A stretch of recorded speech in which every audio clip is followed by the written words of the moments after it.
जो इस second page पर देखिए, कवि परिचय मैंने बता दिया। इसके कवि हैं रामधारी सिंह दिनकर और जन्म बिहार के मुंगेर जिले के सिमरिया हैं, बेगूसराय, बिहार स्टेट है, भारत का ही एक अंग है। और मुंगेर जिला है, उसमें ये गांव है जहां 30 सितंबर 1908 को इनका जन्म हुआ था। किनका? रामधारी सिंह दिनकर का। तो ये, और इनकी मृत्यु जो 24 अप्रैल 1974 को हुई। यहां देखिए, वृथा माने फिजूल, अखंडित जिसके टुकड़े न हो, कामना इच्छा, जलज माने कमल, भास्कर माने सूर्य, उज्जवल माने प्रकाशवान, ब्रह्म माने धोखा, ये धोखा है, आत्म उदय माने आत्मज्ञान, समाधान माने हल, मनुज माने मनुष्य, संग माने मेल, निष्काम माने काम रहित। यहां देखिए मौखिक प्रश्न है। यहां मौखिक प्रश्नों में आपको केवल ये लिखने नहीं है, कॉपी पर नहीं करने। हाँ, यहां देखिए, कवि के अनुसार भू को ऊपर ले जाने वाले स्वप्न की संज्ञा किसे दी गई है? भारत को। इसका उत्तर है।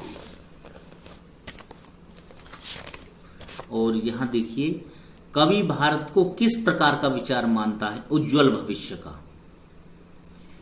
कविता में भारत को किस प्रकार की कल्पना माना गया है? जो द्वेष से मुक्त कर सकता है।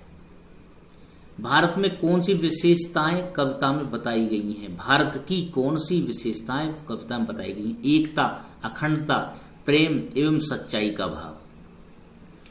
हर वह देश जहां मनुष्यों के बीच एकता है, वहां हमें किसके दर्शन होते हैं? भारत के।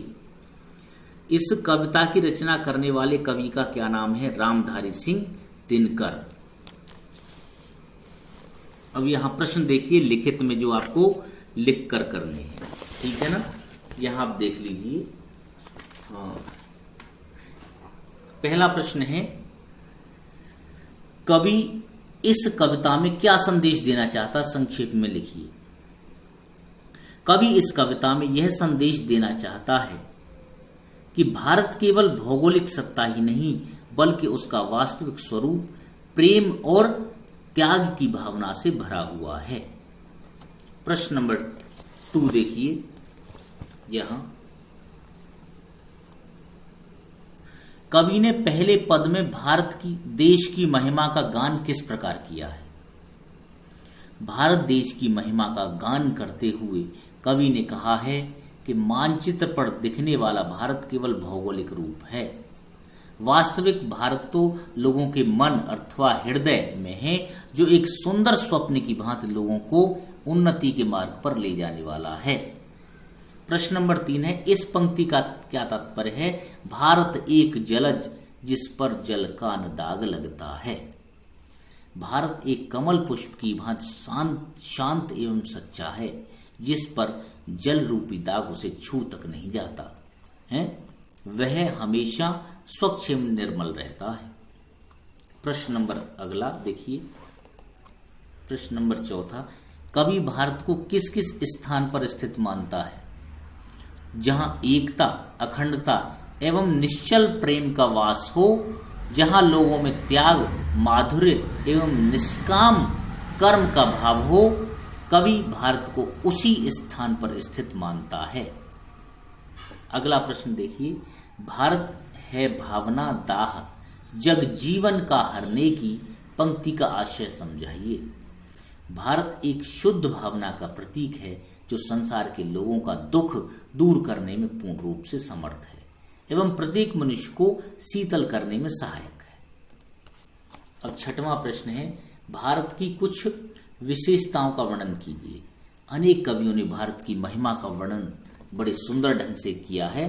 हाँ, वृद्ध भारतवर्ष ही संसार का सिरमौर है, ऐसा पुरातन देश क्या विश्व में कोई और है? अर्थात भारत देश परंपराओं एवं प्राकृतिक सुंदरता का प्राचीन देश है एवं संसार में सर्वोच्च है।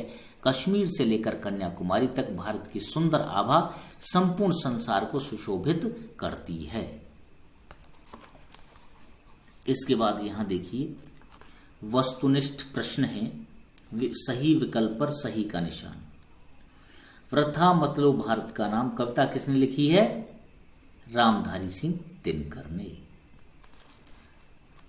मनों में बसने वाला क्या है? भारत। भारत को किसका प्रतीक बताया गया है? उज्ज्वलता का।